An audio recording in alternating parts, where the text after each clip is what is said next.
बातें करते हम खेतों की और उसके रखवाली की, बाग बगीचा फल फूलों और फसलों की हरियाली की। हम बीजों की बातें करते उत्तम जल संसाधन की, हम तकनीकी बातें करते फसलों के उत्पादन की।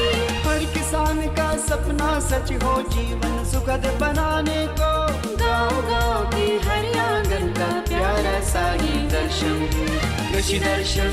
किसान भाई बहन मन नमस्कार, जोहार। कृषि दर्शन कार्यक्रम में रौरेमन के बहुत बहुत स्वागत है। किसान भाई बहन मन जैसे कि रौरेमन जानीला कि हर हफ्ता हम रौरेमन ले नवा और बेस जानकारी लेके आविला। आज भी हम रौरेमन ले नवा और बेस जानकारी लेके आई। मकिल जानकारी लेवे के आगे चलू हमरे देखा थे कृषि समाचार। नमस्कार, कृषि समाचार में आपका स्वागत है। मैं हूं अर्चना।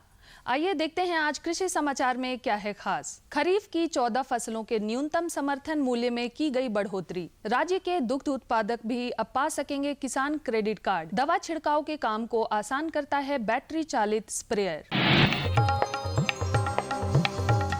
कोरोना संकट के कारण कृषकों की बिगड़ी हुई स्थिति में सुधार के लिए कई सकारात्मक कदम उठाए गए हैं, जिनमें से एक है खरीफ की 14 फसलों के न्यूनतम समर्थन मूल्य में की गई बढ़ोतरी। नया समर्थन मूल्य किसानों की फसल के लागत मूल्य से 50 से 83% ज्यादा रखा गया है, जिनमें धान का न्यूनतम समर्थन मूल्य 53 रुपए बढ़ाकर 1868 रुपए प्रति क्विंटल और मक्का का 1850 रुपए किया गया है। इसी प्रकार दलहन और तिलहन अनाजों के समर्थन मूल्य में भी बढ़ोतरी की गई है, ताकि कृषकों को कम से कम लागत का 1.5 गुना ज्यादा कीमत मिल सके। अब राज्य के दुग्ध उत्पादकों को किसान क्रेडिट कार्ड की सुविधा मिलेगी, क्योंकि अब दुग्ध उत्पादकों को किसान का दर्जा दिया जा रहा है। सरकार के इस फैसले से दुधारू मवेशी पालकों को भी अब किसानों की तरह ऋण मिल सकेगा। दुधारू मवेशी पालक झारखंड मिल्क फेडरेशन या डेयरी विकास डेवलपमेंट अधिकारी के माध्यम से बैंक को आवेदन कर सकते हैं। बेबी कॉर्न आजकल हमारे यहाँ लगभग सभी क्षेत्रों में लगाया जाता है। बेबी कॉर्न की फसल काफी लाभप्रद मानी जाती है। जो किसान भाई इस समय बेबी कॉर्न लगाने के इच्छुक हैं, वे इसके उन्नत प्रभेदों का चुनाव करें। बेबी कॉर्न के उन्नत प्रभेदों में बिरसा विकास मक्का 2, HM4 बेहतर माने जाते हैं। बेबी कॉर्न ये प्रभेद अच्छी मात्रा में उपज देने के लिए प्रचलित है। बिरसा विकास मक्का 2, HM4 ये बेबी कॉर्न के उन्नत प्रभेदों में बेहतर माने जाते हैं और कम समय में तैयार हो जाते हैं। वर्तमान समय में इनकी बुआई की जा सकती है। 1 हेक्टेयर भूमि में 8 से 10 किलोग्राम की दर से बीज पर्याप्त होते हैं। बुआई से पूर्व बीजों को उपचारित कर लेना अच्छा होता है। बुआई के उपरांत उचित कृषि कार्यों को करके 8 से 10 क्विंटल तक बेबी कॉर्न की उपज पाई जा सकती है। साथ ही 120 क्विंटल तक पौष्टिक हरा चारा भी पाया जा सकता है। कद्दू, करेला, झिंगी जैसी लत्तेदार सब्जियों की फसल को सड़न गलन की समस्या से बचाने के लिए लत्तर को झाड़ पर चढ़ाना चाहिए, ताकि आने वाले फलों का संपर्क मिट्टी से ना रहे। साथ ही फूल आने के समय बोरॉन दवा का छिड़काव करना चाहिए, जिससे बेहतर फलन में सहायता होती है।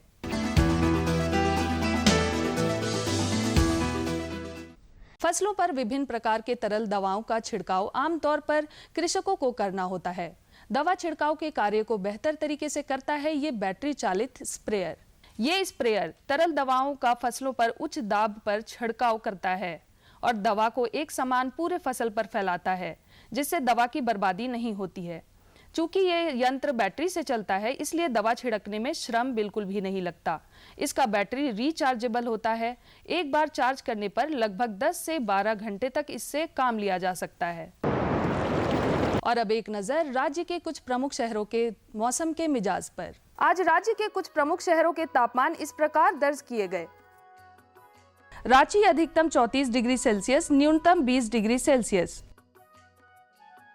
देवघर अधिकतम 37 डिग्री सेल्सियस, न्यूनतम 19 डिग्री सेल्सियस। जमशेदपुर अधिकतम 37 डिग्री सेल्सियस, न्यूनतम 22 डिग्री सेल्सियस। मेदिनीनगर अधिकतम 35 डिग्री सेल्सियस, न्यूनतम 20 डिग्री सेल्सियस। धनबाद अधिकतम 37 डिग्री सेल्सियस, न्यूनतम 19 डिग्री सेल्सियस। कृषि समाचार में आज इतना ही। कोरोना गाइडलाइन का पालन करें, संक्रमण से बचते हुए करें कृषि कार्य। अगले अंक में फिर मुलाकात होगी कुछ नए खबरों के साथ। तब तक के लिए दीजिए इजाजत। नमस्कार, जोहार। किसान भाई बहन मन, कृषि समाचार में रोरेमन तकनीक कर बारे में, उपकरण कर बारे में, मौसम कर हाल कर बारे में, मंडी भाव कर बारे में और कृषि संबंधी नवा जानकारी मिलत। एखन बेरा हो जा है एक छोटा सा विराम के। हम विराम के बाद घुर के आवत ही और रोरेमन के जानकारी देवत ही।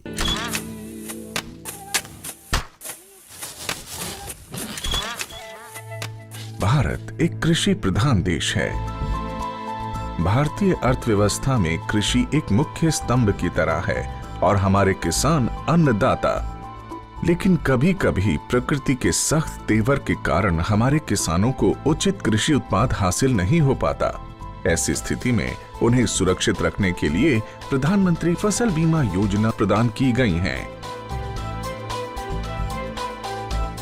प्रधानमंत्री फसल बीमा योजना को किसानों तक पहुंचाना और उन्हें लाभान्वित करने का काम बैंक और राज्य स्तरीय बैंकर समितियां यानी SLBC की हैं।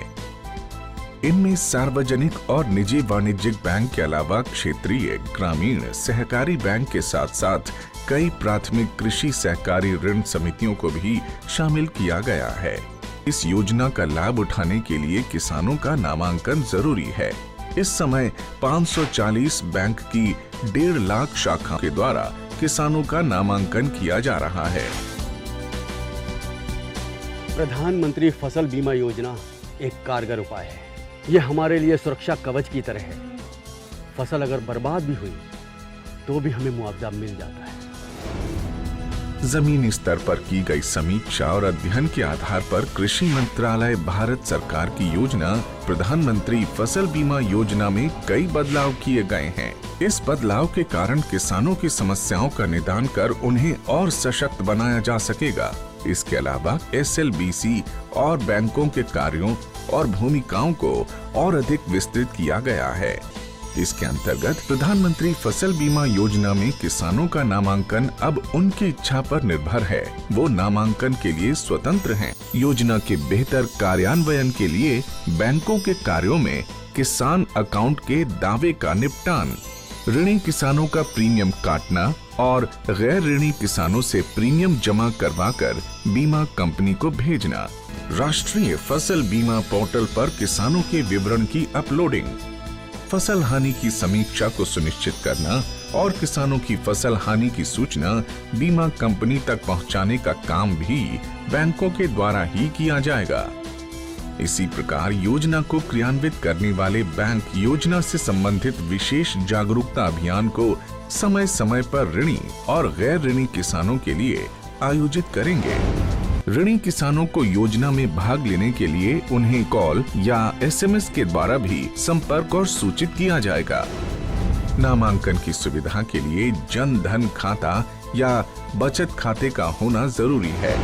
गैर ऋणी किसानों का बैंक में खाता मौजूद नहीं है तो पहले उनका बचत खाता खोलकर सभी सुविधाएं दी जाएंगी। बैंक की शाखाओं को घोषणा पत्र की हार्ड और सॉफ्ट कॉपी को भविष्य में पत्राचार के लिए संभाल कर रखना होगा और उसकी एक कॉपी या एक्नॉलेजमेंट किसान के हवाले किया जाएगा। नामांकन के लिए कट ऑफ डेट से 2 दिन पहले तक बीमा के लिए फसल का नाम बदलने का प्रावधान होगा। बैंक की शाखाएं नेशनल क्रॉप इंश्योरेंस पोर्टल पर सभी विवरण भी दर्ज करेंगी। सभी किसानों और विशेष ऋणी किसानों के आधार नंबर को जांचकर बैंक द्वारा अपडेट किया जाएगा।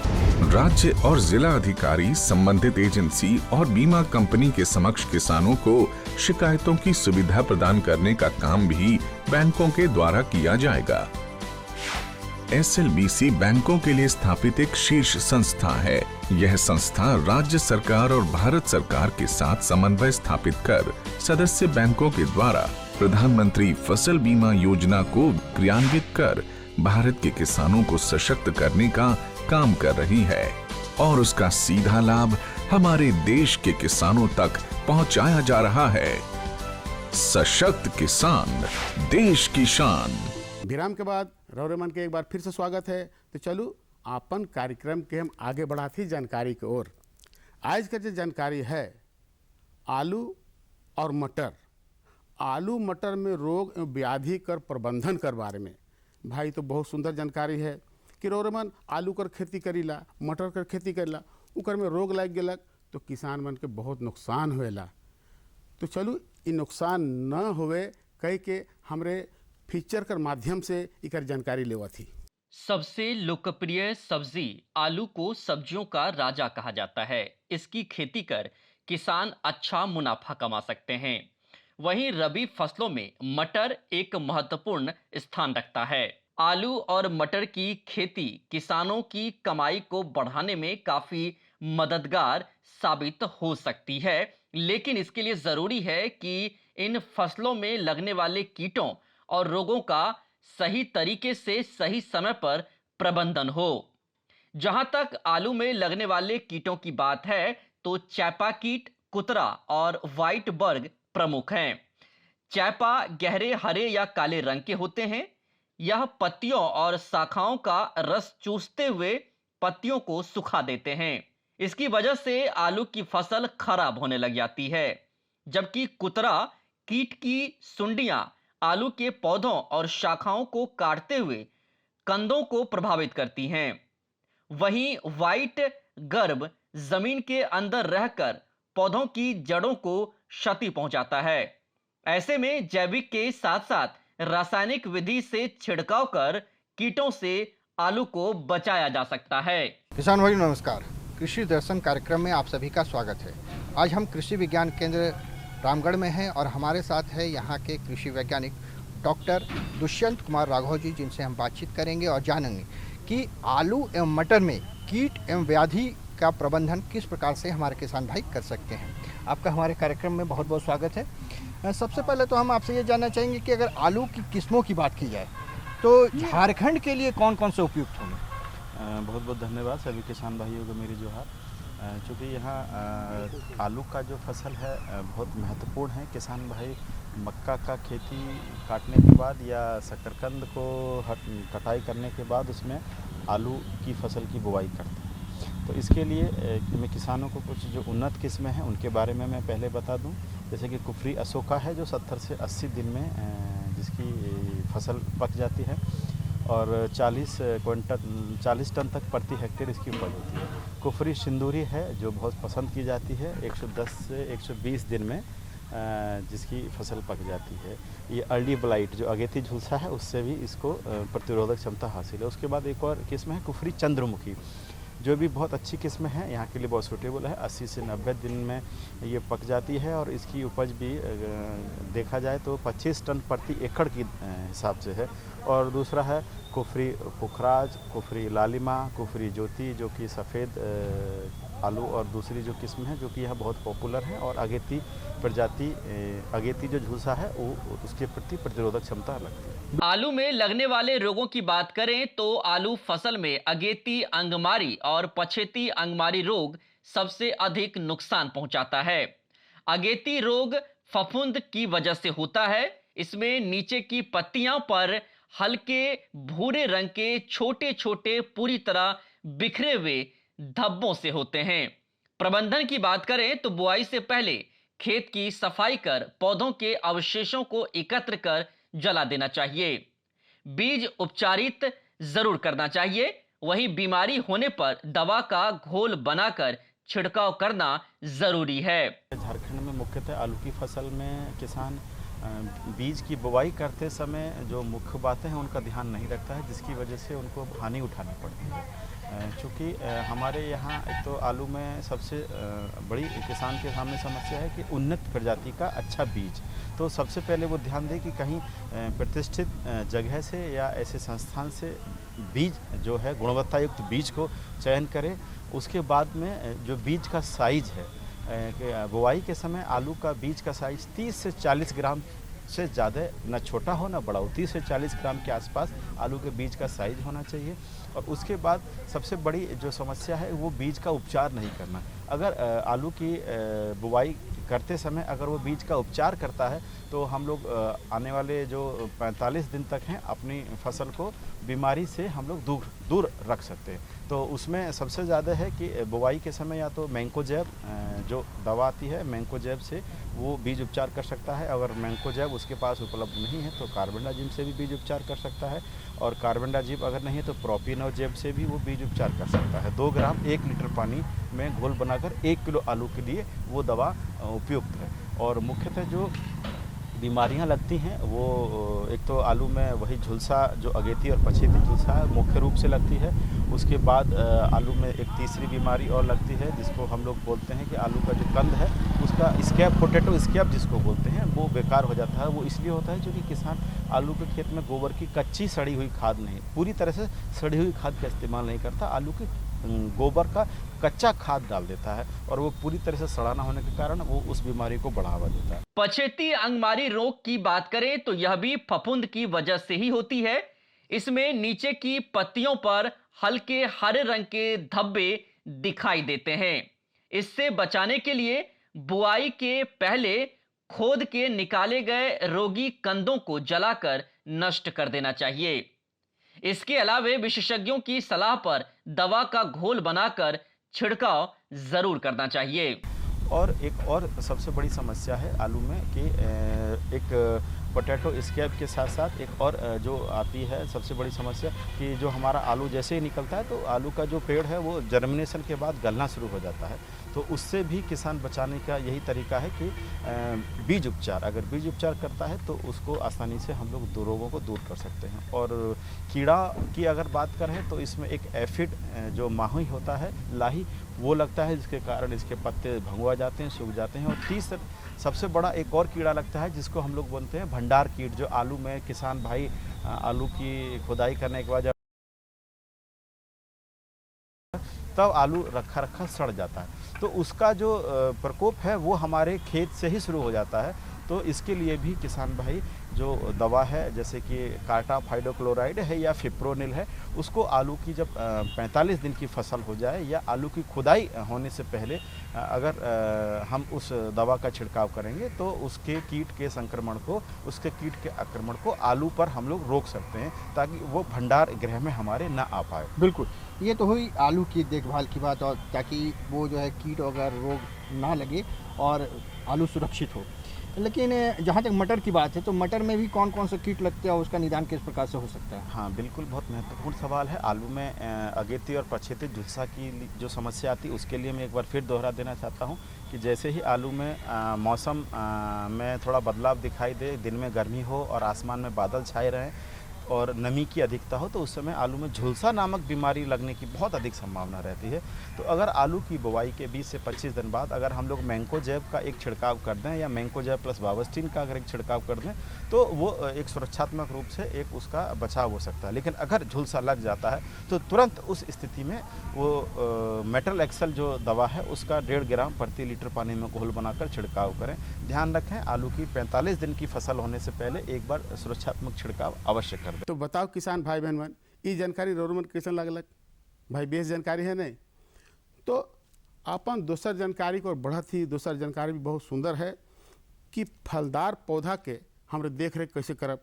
ये तो बहुत ज़रूरी है कि रोरमन फल कर खेती करत ही तो उकर में देख रेख करना बहुत ज़रूरी है। उकर बीज कर बारे में जानना जरूरी है, माटी कर बारे में जानना जरूरी है, उकर खाद कर बारे में जानना जरूरी है, उकर दवाई कर बारे में जानना जरूरी है। तो चलू हमरे सीधे चलत ही हमरे का जो डॉक्टर साहब हैं, विशेषज्ञ हैं, उनकर से जानकारी लेवत ही। दर्शकों नमस्कार, कृषि दर्शन के इस अंक में आप सबों का स्वागत है। आज हम आप पहुँचे हैं रांची स्थित बिरसा कृषि विश्वविद्यालय में और हमारे साथ हैं के वैज्ञानिक डॉक्टर ए.के. द्विवेदी जी हैं। आइए उनसे हम जानते हैं कि फलदार पौधों की देखभाल किस तरीके से की जाए। सर आपका नमस्कार किसान भाई बहनों। अगर हम झारखंड की बात करते हैं तो यहाँ अच्छे तरीके से किसान जो यहाँ पे उपज करते हैं ताकि उनका उसका उत्पादन पर अधिक लाभ मिल सके, तो किस तरीके से उसका देखभाल करें? किसान भाई बहन मन, आपका जो फलदार पौधा पेड़ होगा वो 2 तरह का हो सकता है। एक तो बचपन का उसका उम्र का हो सकता है, नए बाग आप लगाए हो, दूसरा कि बड़ा जो कि फल दे रहा है। दोनों पर मैं बात कर रहा हूँ आज आपसे। नया जो बाग आप लगाए हुए हैं तो उसमें देखभाल करना है तो पहले तो आपको ध्यान देना होगा कि आपने खरपतवार का नाम सुना होगा। खरपतवार तो ऐसे ज़मीन पर होता है, लेकिन हमारे फलदार जो पौधे होते हैं उन पर भी खरपतवार होता है। वो कैसे होता है सो आप समझो। अगर फलदार पौधा होगा उसमें जो कलम आपका दो पौधों के जोड़ से जो बना होगा, जिसमें कि रूट स्टॉक और सायन अलग अलग होते हैं, तो उनमें जहाँ जोड़ होती है उसके नीचे का पौधा जो होता है वो रूट स्टॉक, वो एक प्रकार का बीजू पौधा होता है। बीजू पौधे से यदि कोई डाल निकली हुई है तो उससे जो पेड़ बनेगा वो बीजू ही होगा, बीजू कैरेक्टर का होगा, जो कि अच्छा क्वालिटी का होगा ना, अच्छा उपज वाला होगा। तो अतएव रूट स्टॉक के पोर्शन से कोई भी नई डाली निकल रही हो, कोपल निकल रही हो, अंकुर हो रहा हो, तो उसे आप नष्ट कर दें और नष्ट करने के उपरांत तुरंत उस पर बेविस्टिन नाम की दवा का लेप आप उस पर लगा दिया करें। ये खरपतवार रोकने का ये बेस्ट उपाय है। जहाँ जस्ट जोड़ है वहाँ पर आपको समझ में नहीं आ रहा है कि रूट स्टॉक पोर्शन से है कि सायन पोर्शन से है, तो वहाँ का भी आप जो समझ रहे हैं उसको बीजू ही मान के हटा ही दीजिए। ये तो हो गई कि खरपतवार दूर करने का। दूसरा बात है कि जो सचमुच ज़मीन पर खरपतवार हैं उन खरपतवार को रोकने के लिए आप पौधे से दूर जो जड़ वाला पोर्शन है पौधे का, उस जड़ वाले पोर्शन से दूर आप ग्लाइफोसेट नाम की दवा का छिड़काव अपने बाग में भी कर सकते हैं, ताकि जो भी खरपतवार हैं आपके खेतों में वो नष्ट हो जाएं, सूख जाएं, खत्म हो जाएं। और अन्यथा आपको अगर वही मजदूर लगाकर आप नष्ट करते हैं तो काफ़ी आपका खर्च आता है। इनके अलावा में उनमें खाद देने की बारी आएगी, तो खाद देने में आप जो खाद लगाते समय दिए हैं उसके अलावा में अब आपको हर वर्ष जो है वो थोड़ा थोड़ा आप ये कर सकते हैं कि वर्मी कंपोस्ट यदि मिल जाए तो अच्छा है। वर्मी कंपोस्ट नहीं मिलता है तो आपको जो सड़े गोबर की खाद है उसी को आप पौधे के चारों तरफ हल्का सा गड्ढा खोद उसमें डाल दें, और साथ ही साथ थोड़ी सी रासायनिक खाद जो आपको वर्मी कंपोस्ट या जो सड़े गोबर का खाद पड़ेगा वो आपको साल में 2 बार पड़ेगा।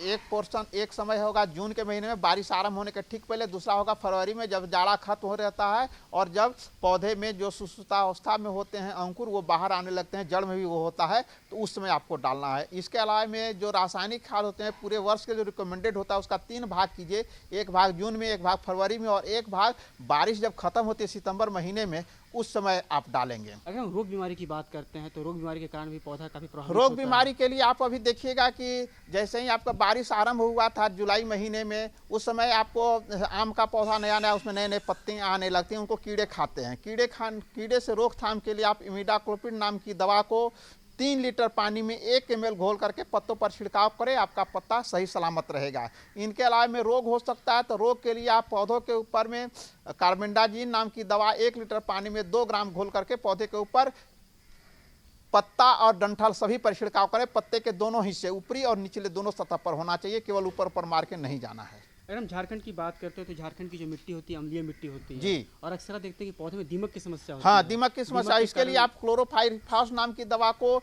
1 लीटर पानी में 1.5 ml घोल करके आप जो जड़ वाला हिस्सा होता है मिट्टी को उसको हल्का सा कुड़ाई करके उस पर छिड़काव कर दें और फिर सिंचाई भी कर दे, ताकि वो दवा जो है वो पानी के साथ घुल करके और जड़ वाले जो अंश है पूरे मिट्टी के उस एरिया में चला जाए। एक और तरीका हो सकता है कि आप डायरेक्ट जो है सो प्रति पौधा आप 25 ml से 50 ml तक क्लोरोफाइरिफॉस नाम की दवा को 1 मुट्ठा बालू लीजिए, उसमें मिला दिए, पूरे बालू को छिड़क दीजिए, फिर कोड़ाई कर दिए, फिर पानी पटा दीजिए। ये भी तरीका हो सकता है दीमक के लिए। तो किसान भाई आपने देखा बरसात का मौसम खत्म होने वाला, ठंडा का मौसम आने वाला है, तो इस ऋतु में जो है खासकर फलदार पौधों की देखभाल करना है और जब तक सिंचाई तब तक नहीं करना है जब तक उसमें फूल या मंजर नहीं आता है, और उर्वरक की मात्रा भी जो है एक निश्चित जो यहाँ पे डॉक्टर साहब बताया कि जो उसी मात्रा में डालना है, अधिक मात्रा में डालने से भी उसका कुप्रभाव पड़ता है। तो ये जो उसका मात्रा सर बताया उसी की मात्रा का प्रयोग करते हैं तो निश्चित तौर पर इससे हमें अधिक से अधिक लाभ होता है। सर आपका बहुत बहुत धन्यवाद, आपने किसान भाई की जानकारी। नमस्कार किसान भाई बहन मन।